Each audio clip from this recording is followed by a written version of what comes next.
নতুন ভিডিওতে সবাইকে স্বাগতম। এই ভিডিওতে ঘুরে বেড়াবো সাজেক ভ্যালির রাস্তাঘাটে, গল্পে গল্পে আপনাদের নিয়ে হারিয়ে যাব লুসাই গ্রামের পথে প্রান্তরে। দেখা হবে নতুন লুসাই সম্প্রদায়ের সাথে। কংলাক পাহাড়ের উপর থেকে দেখার চেষ্টা করব হাজার হাজার পাহাড়ে ঘেরা সাজেক ভ্যালিকে।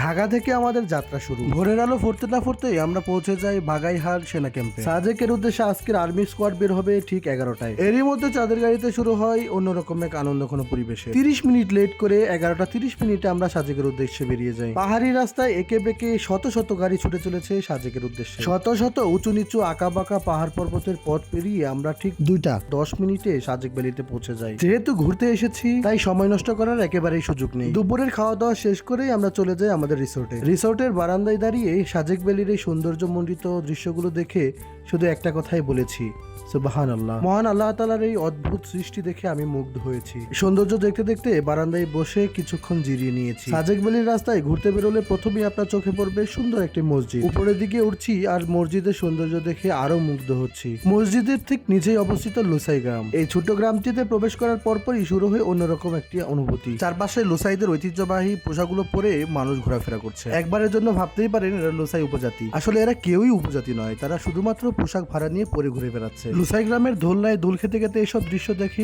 বেশ মজা পেয়েছি। লুসাই গ্রাম দেখা শেষ হলে আমরা হাঁটতে হাঁটতে চলে যাচ্ছি সাজেকের অন্য প্রান্তে, যেখানে আছে সাজেকের অন্যতম আকর্ষণীয় স্থান কংলাক পাহাড়। গুটি গুটি পায়ে শত শত মানুষ চলে যাচ্ছে কংলাক পাহাড়ের চূড়ায়, যেখানে দাঁড়িয়ে আপনি আপনার চোখের সামনেই পুরো সাজেক ভ্যালিটাকে দেখতে পাবেন। কংলাক পাহাড়ের আশেপাশে গড়ে উঠেছে অসংখ্য এরকম ছোট ছোট কটেজ। আপনি চাইলে এই কটেজগুলোতে রাত কাটাতে পারেন। এর জন্য গুনতে হবে মোটা অঙ্কের টাকা। কংলাক পাহাড় দেখা শেষ হয়ে হাঁটতে হাঁটতে চলে যাই সুন্দর একটা জায়গায়, যেখানে মাচায় বসে দেখতে পাবেন পুরো কংলাক পাহাড়কে। এমন একটি জায়গায় বসে দূরের ওই পাহাড়গুলো দেখার অনুভূতি বলে বোঝানোর মতো না। এখানে বসে সূর্যাস্ত দেখতে দেখতে পেরিয়ে গেছে অনেকটা সময়। সূর্যাস্তের পরপরই সাজেক তার রূপ বদলায়। নানান রঙের ঝলমলে আলোয় আলোকিত হয়ে যায় পুরো সাজেকের রাস্তাঘাট। পথের ধারে বিভিন্ন রেস্টুরেন্টে জমে ওঠে গানের আড্ডা। স্থানীয় শিল্পীদের কণ্ঠে বাংলা এবং হিন্দি গানের সুরে মুগ্ধ হয় পর্যটকরা। এদিকে আমাদের রেস্টুরেন্টে বারবিকিউ পার্টি চলছে। সারাদিন ঘোরাফেরা করে শরীর একেবারে ক্লান্ত, তাই খেয়ে দিয়ে জলদি ঘুমিয়ে পড়লাম। পরদিন সকালে ঘুম থেকে উঠেই বাইরে চলে যাচ্ছি মেঘ দেখার জন্য, কিন্তু এই পরিবেশে মেঘের টিকিটাও দেখতে পেলাম না। সকাল 9টায় নাস্তা করে আমরা অপেক্ষা করছি